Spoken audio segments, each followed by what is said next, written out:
Saudara, gereja adalah rumah Tuhan. Amin. Engkau dan saya dipanggil bukan hanya untuk memuji menyembah di rumah Tuhan, tapi untuk bersekutu. Karena gereja adalah rumah Tuhan. Haleluya. Mari kita akan lihat dari Matius pasal yang ke-6 ayat 31 sampai 33. Judul renungan firman pada pagi hari ini bukanlah soal makanan dan minuman. Kita akan bicara tentang kerajaan Allah. Dan kita akan lihat satu pesan yang Yesus sendiri ajarkan dari Matius pasal yang ke-6. Matius pasal yang ke-6 ayat 31 sampai 33 kita baca bersama-sama 2-3. Sebab itu janganlah kamu khawatir dan berkata, apakah yang akan kami makan? Apakah yang akan kami minum? Apakah yang akan kami pakai? Semua itu dicari bangsa-bangsa yang tidak mengenal Allah. Akan tetapi Bapamu yang di sorga tahu bahwa kamu memerlukan semuanya itu. Tetapi carilah dahulu kerajaan Allah dan kebenarannya. Maka semuanya itu akan ditambahkan kepadamu. Saudara, dalam dunia rohani selalu ada satu prinsip yang kita harus waspadai. Ketika setan tidak bisa menahan Anda untuk maju, Anda terus maju. Ketika setan dunia tidak bisa menahan Anda untuk mencapai mimpi-mimpi dan tujuanmu, setan akan berusaha mendorong kita terlalu jauh. Sehingga saudara, kita istilah kalau persepak bolaan offset. Kita bergerak terlalu jauh. Dan saudara, bukan lagi sasarannya salah. Tetapi apa yang mendorong kita itu salah. Dari sini yang saya mau sampaikan adalah bekerja. Mencapai hasil terbaik dalam dunia kerjamu. Anda berladang, berkebun, berdagang. Mencapai hasil-hasil yang membuat Anda memiliki lebih banyak dari orang lain. Tidak ada yang salah. Masalahnya adalah perbandingan.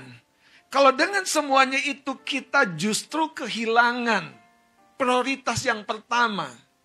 Mencari kerajaan Allah.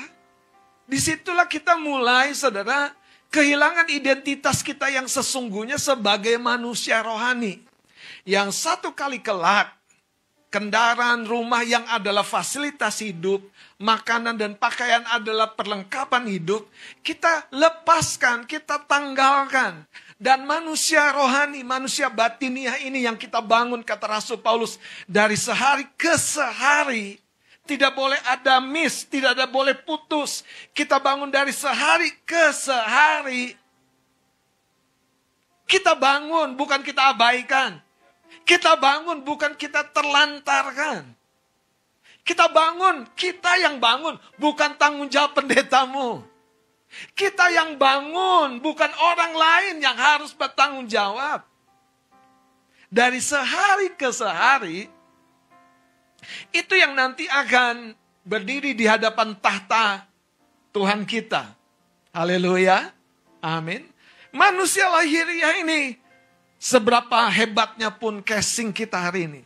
Seberapa tidak berdayanya pun seolah-olah yang kita tidak bisa tolak ini.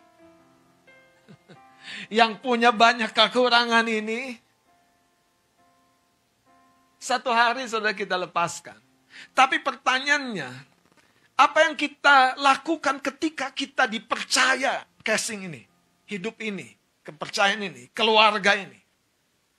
Saudara yang dipercaya 5, 2, dan 1 talenta.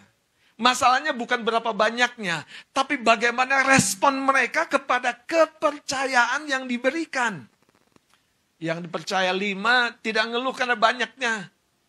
Tapi justru segera bekerja, yang dipercaya 2 pun demikian. Tapi sayangnya yang dipercaya cukup-cukup yaitu 1 talenta justru punya pikiran yang negatif dan menguburkan. Coba tanya kanan kirimu. Kamu yang suka bilang cukup-cukup, lumayan.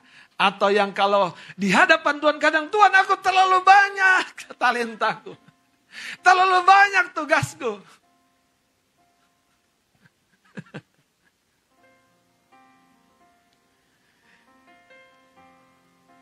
Satu hari semua kita akan diminta pertanggungjawaban kita. Amin. Satu hari kita akan diminta pertanggungjawaban kita.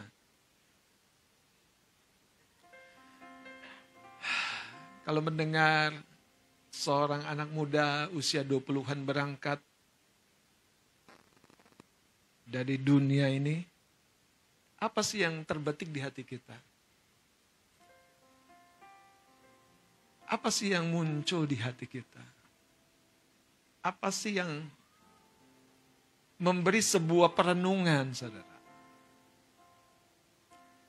Di hati saya, Tuhan, ini waktu pergulatan yang penting untuk anak-anak muda. Kalau engkau tidak curahkan hidupmu kepada Tuhan, dunia dan setan ini akan berusaha mencuri. Sampai akhirnya, saudara, pikiran dan perasaanmu tidak lagi terhubung dengan rencana Tuhan. Hanya terhubung dengan kebutuhan material. Haleluya. Hanya kebutuhan tentang sebatas kesembuhan. Yesus berkata setelah menyembuhkan orang, ikut aku. Setelah dipulihkan, layani Tuhan. Saudara, coba kita lihat ayat 31. Sebab itu dikatakan, janganlah kamu khawatir dan berkata. Apa yang di dalam ini terkadang saudara jujur ya, tunggu tanggal mainnya kok. Kekhawatiran akan keluar. Kekhawatiran akan terekspresi. Ketakutan akan terbentuk di luar. Karena itu waktu Yesus menuangkan kalimatnya, sebab itu janganlah kamu khawatir. Khawatir itu di dalam.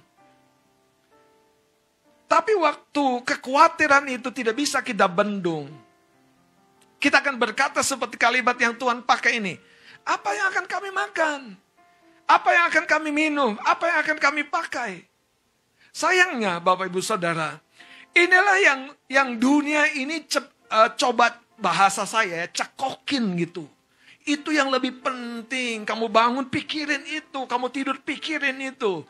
Ujungnya hati kita terinfeksi dengan kekhawatiran. Bapak Saudara, kekhawatiran selalu pintu gerbang dari masalah-masalah lain yang lebih besar. Coba di hubungan. Karena pikiran kita terlalu khawatir tentang pasangan kita, tiba-tiba kita berhalusinasi. Memikirkan yang bukan dari Tuhan. Coba Anda berangkat pulang kampung misalnya. Anda tinggalin rumah, tidak ada yang tinggal di sana. Apa yang muncul? Gimana nanti pencuri masuk ya? Pertanyaannya, ada yang mau dicuri enggak? Maksud saya, kalau ada yang mau dicuri, cepet-cepet titiplah ke tempat yang lebih aman. Kalau enggak ada, masih khawatir juga. Nah, itu kan aneh kan? Haleluya. Amin. Enggak ada sih om yang mau dicuri. Terus Anda bilang gini, paling ya sepatu dan sendalku om. Bapak Ibu Saudara, janganlah khawatir. Coba kita lompat sekarang ayat 34 kita baca. Ternyata bukan hanya tentang pakaian, makanan dan minuman. Ini tentang hari esok. Ada begitu banyak orang khawatir. Dan kekhawatiran ini, saudara, adalah indikator kita sudah mulai terserang, terinfeksi. Sekali lagi, Bapak Saudara, kalau kita mulai khawatir pada sesuatu yang tidak perlu kita khawatirkan, itu tandanya kita sudah terganggu, terserang, terinfeksi. Kalau Anda dijumpai beberapa orang dan berkata, lu kok tenang-tenang aja? Ya mungkin dua hal. Kita nggak pikirin atau nggak punya.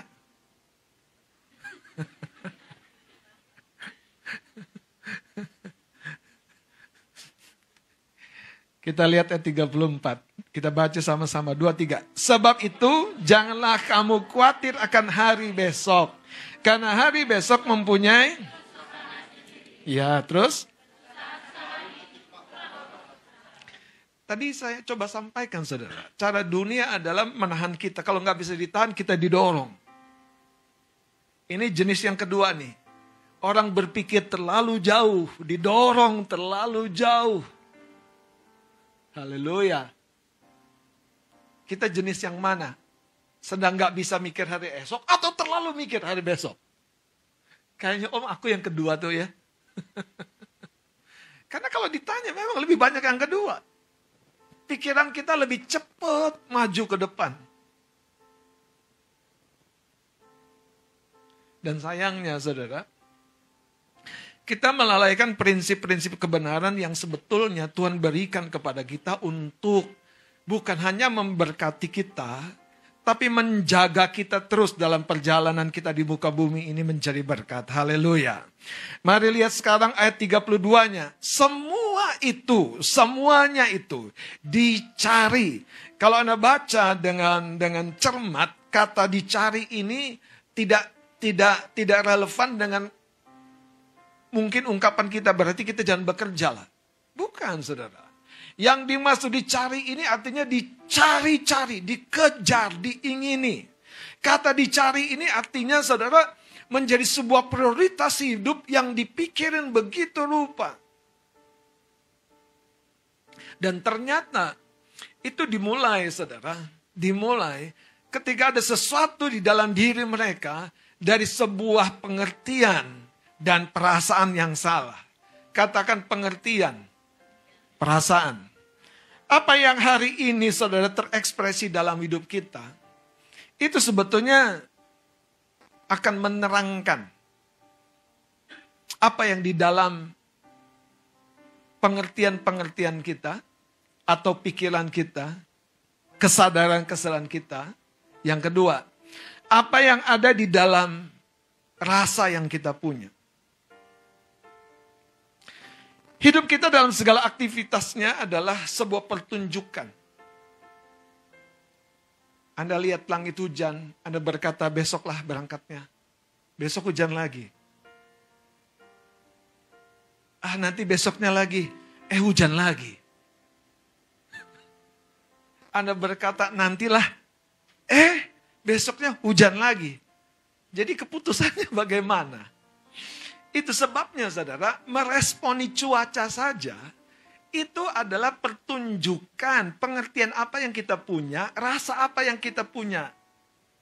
Apa yang ceritakan, kenapa kita tidak berani menghadapi hidup yang harusnya kita hadapi. Karena ada ketakutan, ada rasa yang tersimpan, bahkan tersimpan rapi sekali di bawah sana, tidak tersentuh. Aku pernah kecewa investasi, sekali-kali aku tidak akan investasi lagi. Saudara, makanya miliki pengertian yang benar supaya jangan terjebak investasi yang salah. Aku sekali-kali tidak akan membangun hubungan. Aku sekali-kali tidak akan menikah. Coba kamu bilang sama papa mamamu, di mana engkau hari ini? Mah, Pak, coba jangan menikah, Mah. Hah? Karena kami berjuanglah, kamu ada. Masalah banyak orang membiarkan pengertian yang salah dan rasa yang salah memproduksi output yang salah. Mari kita lihat lebih dalam lagi, saudara. Roma pasal 14 ayat 17. Roma 14 ayat 17 saya akan baca. Sebab kerajaan Allah bukanlah, baca sama-sama, soal makanan dan minuman, tetapi soal kebenaran, damai sejahtera, dan sukacita oleh Roh Kudus. Itu sebabnya kalau hari ini Anda terlalu lama berduka, Anda tidak di dalam kerajaan Allah. Kalau Anda tidak menerima sukacita dari Roh Kudus untuk menghadapi pergulatan hidupmu, Anda tidak di dalam kerajaan Allah sepenuhnya. Karena ini prinsipnya. Waktu kita menerima kebenaran, damai sejahtera, sukacita, dan oleh Roh Kudus. Bapak Ibu Saudara, pertolongannya, backupnya datang dari kerajaan surga itu. Katakan amin. Hari ini coba cerna. Betapa sering kali tanpa kita sadari, pengertian-pengertian yang salah menuntun kepada tindakan-tindakan yang salah. Rasa yang salah menuntun kepada respon yang salah.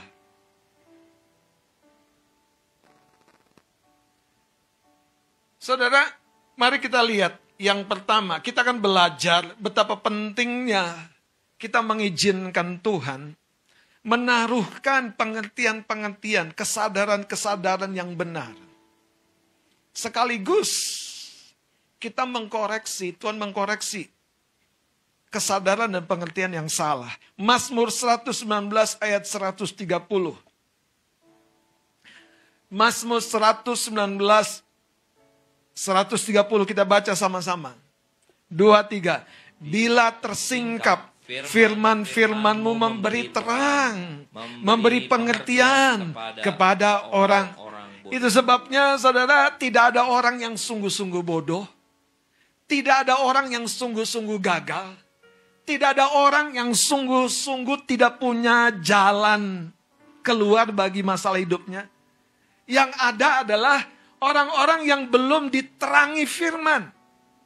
Orang-orang yang belum melihat hidup ini dari kebenaran. Karena itu Yesus berkata, carilah dahulu kerajaan Allah dan Bapak Ibu Saudara, manusia batin kita butuh makanan yang namanya kebenaran. Tapi kebenaran yang bagaimana? Kebenaran yang disingkapkan. Itu sebabnya Raja Daud memberikan sebuah ungkapan yang menurut saya harusnya kita catat baik-baik. Bila tersingkap, ada satu misteri, ada satu rahasia kehidupan terkait dengan hubungan, kesehatan, bahkan berkat keuangan kita. Ada rahasia tentang masa depan kita di dalam firman. Dan ketika firman itu tersingkap, saudara, itu akan apa? Seperti ayat ini berkata apa? Memberi. Tidak ada jalan yang sungguh-sungguh gelap. Tidak ada jalan yang sungguh-sungguh tertutup. Yang ada pikiran hati kita yang masih tertutup. Kekasih-kekasih Tuhan, kalau hari ini kita masih menghadapi masalah dalam dunia usaha, kita butuh firman untuk menerangi dan memberi pengertian. Kalau kita menghadapi masalah kesehatan, kita butuh firman untuk menerangi. Dan inilah kerajaan Allah. Inilah yang Yesus ajarkan. Ketika dalam masa puasa 40 hari, 40 malam Yesus di atas gunung itu dicobai yang pertama dengan apa? Dengan apa? Setan berkata, kalau engkau anak Allah, perintahkanlah batu jadi roti. Roti jadi batu.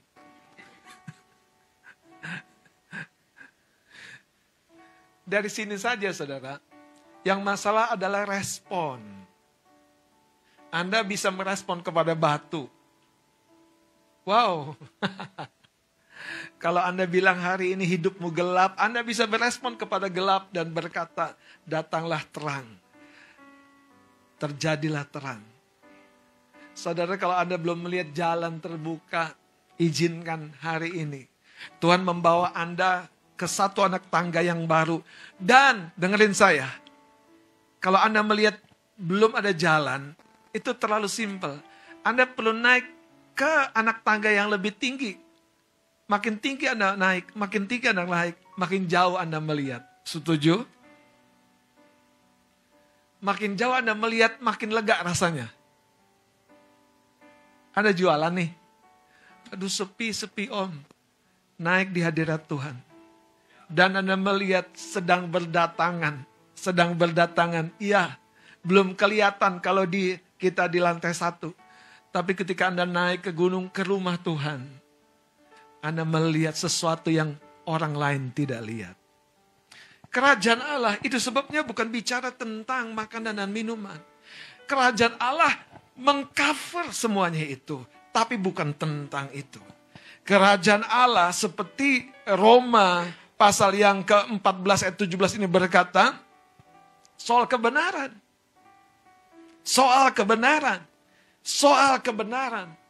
Kalau kita miskin atau kekurangan kebenaran firman dari pagi, bagaimana siang kita? Halo.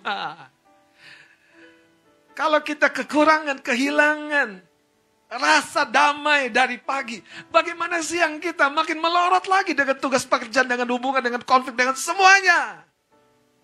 Carilah dahulu kerajaan Allah. Carilah dahulu kerajaan Allah. Ini perkataan Tuhan Yesus sendiri. Itu sebabnya tidak ada yang terlalu gelap. Tidak ada yang terlalu sukar. Yang ada hati yang belum terbuka. Saudara, waktu Anda ketemu firman, terang itu akan dimanifestasikan dari dalam dirimu. Jalan itu akan dimanifestasikan dari dalam dirimu. Daud berkata, bila tersingkap. Mari lihat Kisah Rasul pasal 2 ayat 42. Tolong salah seorang baca. Inilah sebabnya rasul-rasul memiliki sebuah concern, kepedulian yang dalam, kepedulian yang kritis tentang pentingnya fokus kepada pengajaran. Tolong seorang baca Kisah Rasul 2 ayat 42. Mereka bertekun dalam pengajaran rasul-rasul. Saudara, pengajaran rasuli, pengajaran yang membongkar dasar. Saudara, dasar itu selalu memproduksi hal-hal yang benar atau yang salah di atasnya. Anda mau punya bangunan di atas tentang hubungan baik. Tapi kalau di dasar hatimu ada kekecewaan, kemarahan, tinggal tunggu waktu. Setan pakai itu jadi jalan. Kalau di dasar hatimu ada ketakutan, kekhawatiran tentang pemeliharaan Tuhan dalam hal keuangan. Mau ada di bawah naik, diberkati. Satu titik, itu akan muncul di hati kita. Dan akan mulai merongrong. Ini sebabnya saudara, ketika rasul-rasul bertekun, mengajar. Rasul-rasul kata kitab Efesus, diberikan kepada gereja. Menjadi peletak dasar. Kekasih-kekasih Tuhan. Kerajaan Allah bukan bicara tentang makanan dan minuman. Bicara tentang kebenaran. Haleluya. Amin. Bicara tentang kebenaran. Damai sejahtera. Haleluya. Dan sukacita. Bayangkan kalau ini berlimpah-limpah dalam hidup kita dari pagi. Betapa produktifnya. Kenapa? Yang di dalam akan mengekspresikan di luar. Yang di dalam ini saudara, menjadi jala yang tidak koyak ketika Yesus bilang apa? Tebarkan jalamu. Dan ketika mereka menarik jala itu, 153 ekor ikan. Tapi jalannya apa? Tidak koyak saudara. Itu yang Alkitab catat. Jala yang seperti apa yang tidak koyak dengan begitu banyak beban berkat. Haleluya. Kita tidak bicara lagi beban masalah. Rasul-rasul membawa gereja mula-mula bertekun dalam pengajaran. Mari sekarang lihat Matius 13 ayat 19. Haleluya. Matius 13 ayat 19 saya baca dengan cepat. Kepada setiap orang yang mendengar firman tentang. Kepada setiap orang yang mendengar firman tentang. Jadi ini bagian yang Anda tidak boleh abaikan. Kita sedang mendengar firman tentang kerajaan sorga. Perhatikan baik. Tetapi tidak apa? Tidak mengertinya, datanglah si jahat dan apa? Merampas. Ini bukan level mencuri lagi. Ini bukan level menipu lagi. Alkitab yang mencatat Yesus yang mengajar. Datanglah si jahat karena faktor ketidakmengertian. Ketidakmengertian. Absensnya understanding. Tidak hadirnya pengertian. Karena itu ketika kita menghadapi sesuatu. Jangan dahulukan yang lain. Dahulukan kerajaan Allah dan kebenarannya. Biarkan kebenarannya hadir. Katakan hadir. Hadir, saudara. Setiap ruang-ruang yang kosong akan menjadi kesempatan untuk si jahat mengambil kesempatan. Tetapi setiap ruang-ruang yang berisi terang, yang berisi kebenaran, setan tidak punya jalan untuk masuk ke sana. Ini sebabnya apapun keadaan hidup kita, kesehatan, hubungan, pekerjaan rumah tangga, izinkan kebenaran itu hadir. Dan itu dimulai ketika kita membangun pengertian. Coba lihat dengan baik kalimat ini, saudara. Tetapi tidak mengertinya. Jadi dia bukan tidak kebaktian. Dia bukan tidak baca firman.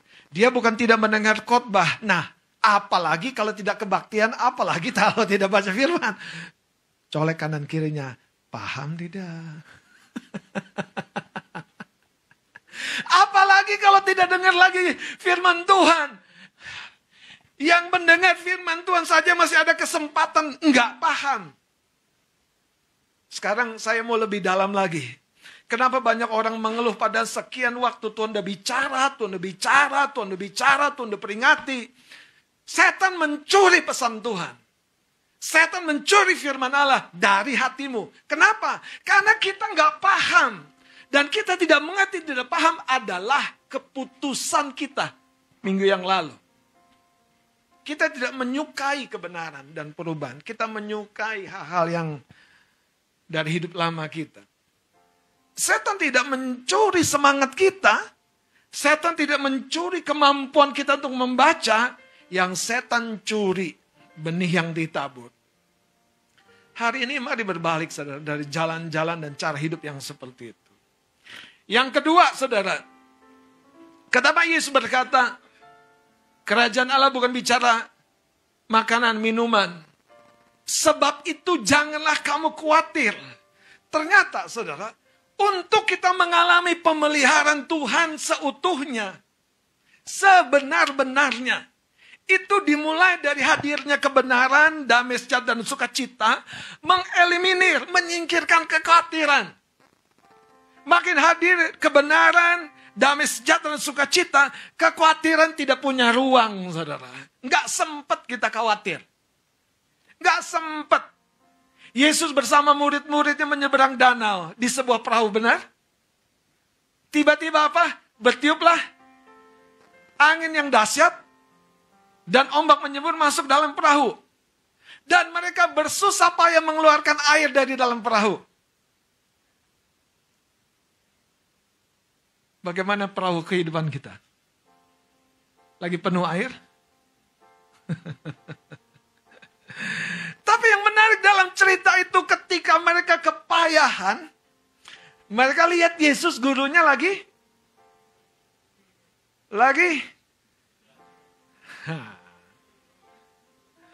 Kalau Anda baca ceritanya, Anda tahu Yesus lagi letih, lagi capek, lagi lelah. Yesus tidur, saudara. Begitu nyenyak, begitu enak, begitu nikmat.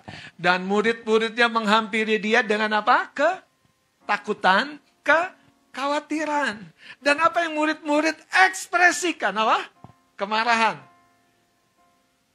Jadi kalau Anda menghadapi konflik di rumah tangga, itu bukan masalah di rumah tangga. Masalahnya di dalam. Di dalam. Hari panas, hari terang, hari hujan. Hari gerimis, hari gelap. Kita nggak kemana-mana. Masalahnya di mana?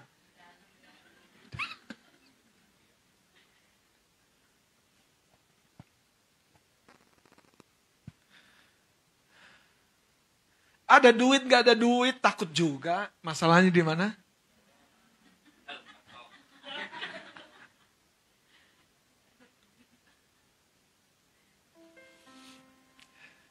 Jelaskan. Ada seorang dirampok, dipukul bedah, ditinggalkan di pinggir jalan. Imam lewat. Masalahnya di mana? Orang Lewi, pelayan Tuhan, W.L. Singer lewat. Petugas proyektor juga lewat. Dan mereka menyeberang di seberang jalan. Masalahnya di mana? Tidak.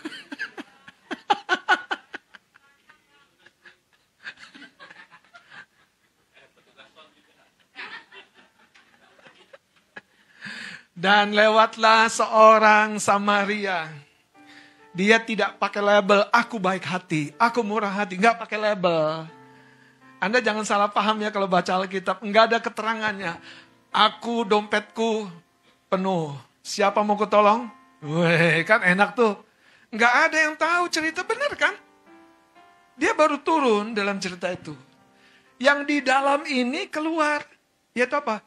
Belas kasihan. Lihat seseorang jatuh dalam dosa yang muncul penghakiman, kemarahan, kebencian, kekesalan. Atau apa? Jadi saat di dalam ini memproduksi banyak kekacauan, keeroran. Dan dosa dalam konteks ayat ini, Anda tidak menempatkan mencari kerajaan Allah sebagai prioritas. Anda tidak menempatkan mencari kerajaan Allah sebagai prioritas. Itu sebabnya ketakutan, kekhawatiran, kecemasan menyergap hidupmu. Tiba-tiba dengkul lemas, mata kabur berair. Tiba-tiba cekot-cekot. Ternyata tukang tagih datang ke rumah. Masalahnya di dalam, saudara. Masalahnya di dalam. Saudara, Yesus lagi mengajar lebih dalam. Anda harus bisa memisahkan mana kebutuhan, mana sebatas keinginan. Apa dan bagaimana kita dicobai karena keinginan. Kebutuhan tidak pernah menghasilkan pencobaan karena Bapa di surga akan sediakan. Kalau Anda bergerak dalam keinginanmu, Anda akan selalu disepak bolain sama setan. Aduh, habis. Karena Anda mengejar sesuatu yang tidak perlu dikejar. Bapak saudara, mari lihat sekarang. Poin yang kedua, 1 Raja-Raja 19. Haleluya. 1 Raja-Raja 19 ayat 3 dan 4 saya akan baca. Maka takutlah ia, yaitu Elia, lalu bangkit dan pergi menyelamatkan nyawanya. Orang-orang yang selfish, orang-orang yang mikirin dirinya sendiri. Sebetulnya bukan dia tidak peduli dengan orang lain. Tapi masalahnya di dalam. Dia bukan tidak sayang sama orang lain. Masalahnya di dalam. Dia lagi konflik dengan rasa aman dirinya. Dia lagi konflik besar dengan rasa aman dirinya. Ini yang terjadi terhadap seorang nabi yang begitu terkenal namanya Elia. Di mana rasa amanmu? Kalau engkau tidak taruh di dalam Tuhan, tidak heran. Engkau bisa konflik dengan rasa amanmu dan kau terbelenggu dalam begitu banyak keterbatasan. Dimulai dari rasa takut, rasa khawatir, rasa cemas, rasa tertekan. Saya baca lagi ayat 3 dan 4 ini. Maka takutlah ia lalu bangkit dan pergi menyelamatkan nyawanya. Baca selanjutnya sama-sama. Dan sesudah sampai ke Berseba yang termasuk wilayah Yehuda, ia meninggalkan bujangnya. Dia lebih memilih lonely, saudara. Dia lebih memilih lonely. Orang-orang yang jenisnya seperti ini jangan diomelin. Orang-orang yang jenisnya seperti ini diinspirasi. Karena yang hilang dari diri dia adalah terang. Yang hilang dari dia adalah kebenaran. Yang hilang dari dia adalah kesadaran. Yang hilang dari dia adalah gambaran yang Tuhan sudah siapkan tentang hidupnya, tentang masa depannya. Dan lihat gambar yang lain dari profil dunia yang berkata, kapan kamu begini? Kapan kamu begini? Kasihan deh kerja. Kasihan deh gak ada hasilnya. Makin stres, makin depresi, makin lonely. Haleluya. Hati-hati kekasih-kekasih Tuhan. Jangan abaikan rasa yang salah itu. Lanjut saudara. Tetapi ia sendiri masuk ke padang gurun sehari perjalanan jauhnya lalu duduk di bawah sebuah pohon ara. Kemudian ia haleluya. Ia ingin mati. Kenapa ada orang ingin mati padahal umur masih baru gocap?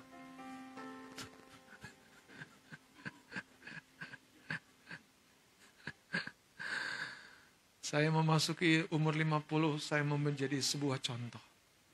Dari sebuah kebaikan Tuhan dalam hidup saya. Roh, jiwa, dan tubuh. Saya mau menjadi sebuah pesan. Umur baru gocap, Bapak Saudara.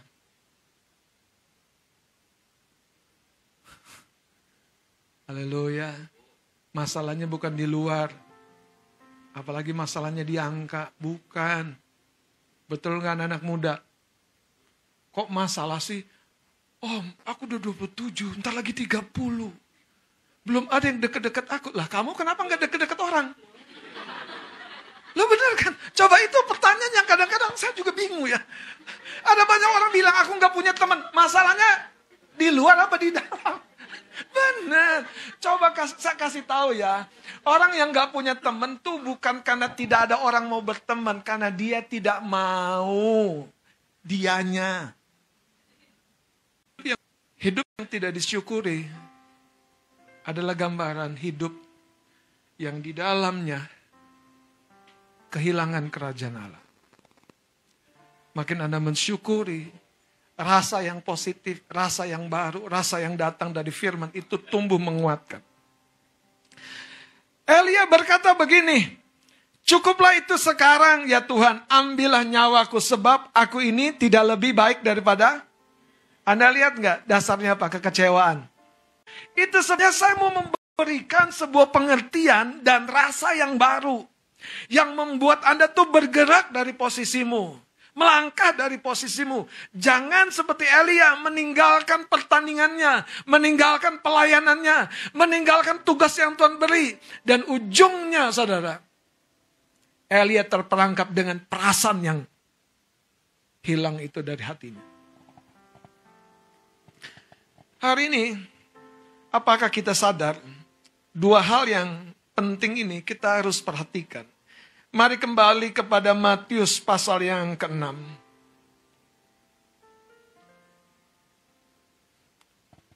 Ayat 31 sampai 33. Kita baca dan kita selesaikan. Matius pasal 6 ayat 31. Sebab itu, janganlah kamu khawatir dan berkata, apakah yang akan kami makan? Apakah yang akan kami minum? Apakah yang akan kami pakai? Saudara, dari sini saya mau berkata begini. Kalau Anda khawatir, beresi, tanggulangi, tangani. Itu akan selalu ketok-ketok pintumu, saudara. Tapi hadapi dengan percaya. Itu sebabnya ketika Anda khawatir, jangan perlu berkata. Jangan berekspresi. Tanggulangi di hadirat Tuhan, katakan amin. Ayat 32, semua itu dicari bangsa-bangsa yang tidak mengenal Allah. Akan tetapi Bapamu yang di sorga tahu bahwa kamu memerlukan semuanya itu. Semuanya itu. Baca sama-sama ayat 33. Tetapi carilah dahulu kerajaan Allah dan kebenarannya. Maka semuanya itu akan ditambahkan kepadamu. Mari kita bangkit berdiri.